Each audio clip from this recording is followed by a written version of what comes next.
प्रयागराज में बीते जुमे की नमाज के बाद हुई हिंसा के मास्टरमाइंड मोहम्मद जावेद उर्फ जावेद पंप की बेटी आफरीन फातिमा ने अपने ट्विटर अकाउंट के बायो में भारत की जगह लिंचिस्तान लिखा है।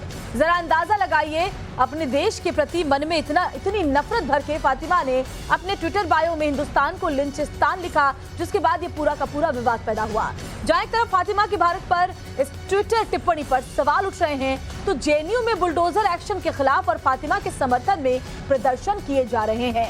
तो ये बड़ी खबर आपको बता दें, जरा अंदाजा लगाइए, फातिमा ने ये ट्वीट में देखिए किस तरीके से लिंचिस्तान लिखा है। हिंदुस्तान की जगह अपने देश को लिंचिस्तान बताने का मकसद आखिरकार फातिमा का क्या है?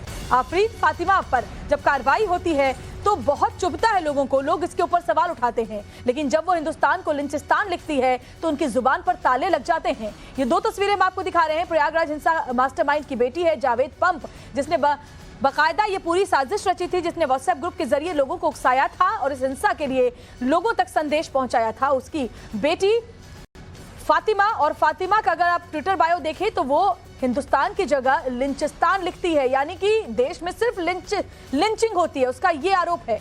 और जावेद पंप की बेटी आफरीन के समर्थन में जेएनयू में प्रदर्शन किया जाता है ताकि उसके ऊपर कोई कार्रवाई न की जाए। जो बुलडोजर एक्शन लिया गया है उसके विरोध में यह प्रदर्शन जेएनयू में किया गया।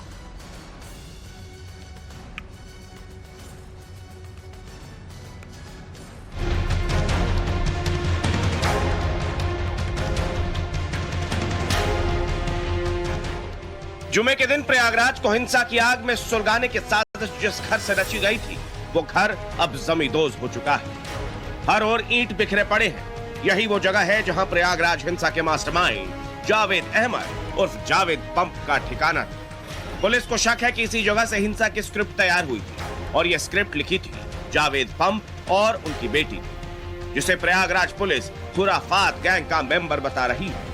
हम आज आपको मास्टरमाइंड की इसी खुराफाती बेटी की पूरी कुंडली दिखाई, लेकिन पहले आप ये जान लीजिए कि जमींदोज हो चुके इस घर में कौन कौन रहता था। प्रयागराज हिंसा का मास्टरमाइंड जावेद अहमद की पत्नी जावेद अहमद की 3 बेटियां, जिनमें आफरीन फातिमा जो जेएनयू स्कॉलर है, सारा 2 बेटे जिनमें एक बेटा बाहर रहता है। लेकिन सबसे ज्यादा चर्चा में है मास्टरमाइंड की खुराफाती बेटी आफरीन फातिमा। अब आप भी सोच रहे होंगे कि आखिर हम बार बार खुराफात या खुराफाती शब्दों का इस्तेमाल क्यों कर रहे हैं, तो इसका जवाब भी आपको आगे मिल जाएगा। आफरीन फातिमा कौन है, पहले उसका बायोडेटा आपके सामने रखते हैं, फिर ये बताएंगे कि आफरीन का नाम इस हिंसा से क्यों जुड़ रहा है।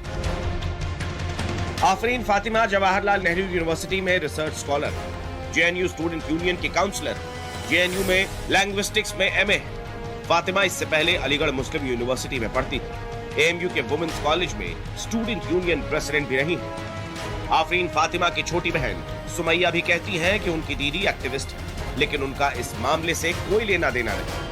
सीएनआरसी प्रोटेस्ट के दौरान जो पुलिस दावा कर रही है ग्रुप बना था जिसमें पूरे परिवार के लोग शामिल। नहीं, ऐसा कोई ग्रुप ही नहीं है। हमारा पूरा परिवार सीएनआरसी के टाइम पे, मतलब हमारी एक बहन अलीगढ़ में उस वक्त पढ़ाई कर रही थी, बड़ी वाली, दूसरी बहन आफनपी जेएनयू में थी और हमारे दोनों भाई दिल्ली में थे। हम यहाँ पे आफरीन की बहुत सारे वीडियोज भी हैं कि प्रोटेस्ट में बढ़ चढ़कर हिस्सा लिया करती थी। हाँ, तो वो एक्टिविस्ट थी, वो इलेक्टेड काउंसलर भी रह चुकी, प्रेसिडेंट भी रह चुकी हैं, उन्होंने बढ़ चढ़ के हिस्सा भी लिया है। लेकिन वो बात अब क्यों उठ रही है, उनकी रिकॉर्डिंग्स अब क्यों आ रहे हैं? उस टाइम पे अगर उनको कुछ आपत्तिजनक लग रहा था, उन्होंने अगर अपनी आइडियोलॉजी को कुछ पेश करा है, तो उस टाइम पे उन सब चीजों को लाना। सुमैया की बातों पर भरोसा करें या फिर आफरीन फातिमा के फेसबुक अकाउंट पर साझा तस्वीरों को सच मानें, क्योंकि इन तस्वीरों को देखकर ही आप समझ जाएंगे कि आफरीन फातिमा पर शक की सुई क्यों है। आफरीन फातिमा भड़काऊ बयान देने और देशद्रोह के आरोपी शर्जील इमाम की राही का समर्थन करती हैं। सीए एनआरसी के खिलाफ प्रदर्शन के दौरान भी फातिमा काफी एक्टिव रही। शाहीन बाग में प्रदर्शन के दौरान दिल्ली से प्रयागराज तक सड़कों पर आंदोलन को हवा देने में शामिल रही। कर्नाटक में हिजाब बैन के खिलाफ फातिमा विरोध प्रदर्शन कर चुकी है। रिमेम्बरिंग बाबरी मस्जिद नाम के पोस्टर उसकी फेसबुक टाइमलाइन पर है। यही वजह है कि यूपी पुलिस को फातिमा की गतिविधियां खुराफाती लग रही हैं। इसकी एक बेटी दिल्ली में पढ़ती है, जानकारी मिली है कि जेएनयू में पढ़ती है, वो भी इसी तरह के खुराफाती मामलों में लिप्त रहती है। ये पिता और पुत्री ये सब मिल करके पूरा प्रोपेगेंडा प्रोपोगेट करते हैं और अपने बचाव में तरह तरह की तरकीबें ढूंढते हैं लेकिन सारे सबूत पुलिस के पास हैं और मुकदमा दर्ज है। 29 गंभीर धाराएं लगाई गई हैं। उसके तहत अभी इनको हिरासत में लिया गया है। बहुत जल्दी आगे की कार्रवाइयां अमल में लाई जाएंगी। इसकी बेटी का भी कोई रोल है क्या प्रोवोक करने में? मैंने आपको बताया कि ये चीज़ें अभी जानकारी में आई हैं। सबूत तलाशा जा रहा है। बिना सबूत के हम किसी पे कार्रवाई नहीं करते और सबूत मिलने पर कार्रवाई में कोई कमी भी नहीं रखी जाएगी। यूपी पुलिस का साफ साफ कहना है कि पिता बेटी की ये जोड़ी प्रोपोगंडा फैलाती है। पिता की तरह बेटी भी खुराफात गतिविधियों में लिप्त है। यूपी पुलिस जावेद अहमद और उसकी बेटी के खिलाफ सबूत जुटाने में लगी है और पुलिस को इसमें बड़ी कामयाबी मिली है। जावेद अहमद के घर से अवैध हथियार बरामद हुए हैं, कारतूस बरामद हुए। जावेद अहमद से जुड़े ऐसे दस्तावेज मिले हैं जिसमें उसने कोर्ट पर आपत्तिजनक कमेंट किए हैं। भड़काऊ साहित्य मिला है, विवादित और भड़काऊ पोस्टर मिले हैं, सेक्युलरिज्म पर विवादित लेख मिले हैं। आफरीन के कैमरे से पाकिस्तान की एक रिसर्च रिपोर्ट बरामद हुई। असलहे मिले हैं, उसमें एक 12 बोर का अवैध तमंचा है।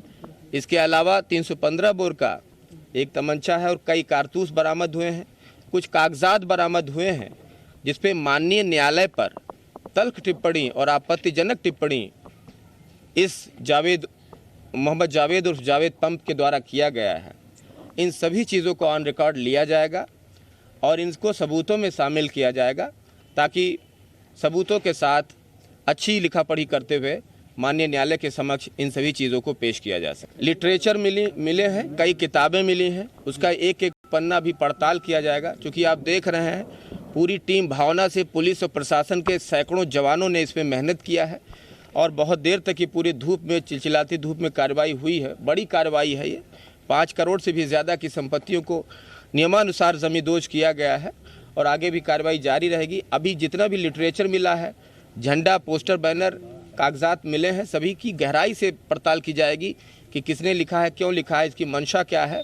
बहुत सारी चीज़ें अभी तफ्तीश में हैं, वो आपको जैसे मैं बताता आ रहा हूँ लगातार आपको बताया जाएगा। आफरीन के कमरे से पाकिस्तान की यही रिसर्च रिपोर्ट बरामद हुई है जिसे वो इन दिनों पढ़ रही थी। ये मौलाना इसरार अहमद मरकजी अंजुमन से जुड़ा दावा है कि ये गज़वाए हिंद लागू करने को लेकर अपनी राय रखता है। लिटरेचर मिला है, उसमें एक लाहौर से जुड़े एक प्रोफेसर हैं, उनकी रिसर्च रिपोर्ट वहाँ पे मिली है जो इस्लाम से जुड़ी हुई है। कुछ ऐसी चीज़ें मिली हैं जो एक जैसे पॉलिटिकल पार्टी विरोध करती है, पैटर्न मुस्लिम लाइव मैटर, इस तरह के पोस्टर मिले हैं। उसे किस तरीके से देखते हैं, मतलब वो क्या डिस्ट्रीब्यूट किए जाते हैं या उसे कैसे उसका इस्तेमाल होता है? देखिए, क्योंकि हम लोग एक धर्म से हैं तो हम लोग अपने धर्म की किताबें तो रखेंगे ही जानने के लिए कि हमारा रिलीजन क्या कह रहा है। तो जो लाहौर से एक पर्चा था वो उसी का था, डॉक्टर इसरार अहमद का था वो।